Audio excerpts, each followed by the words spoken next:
people, but how are you ensuring that you're putting community well-being at the forefront of your work? With the licensing trust, you have to start from a position of understanding we are custodians, not owners. As chair, I don't own the licensing trust.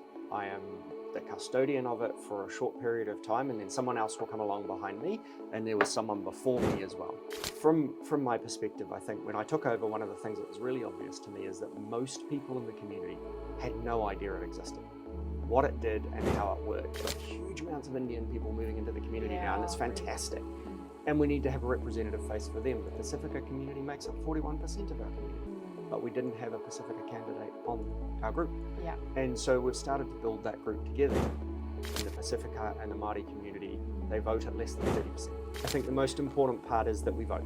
It is fundamental to our democracy, and if we don't vote, our people don't get seen.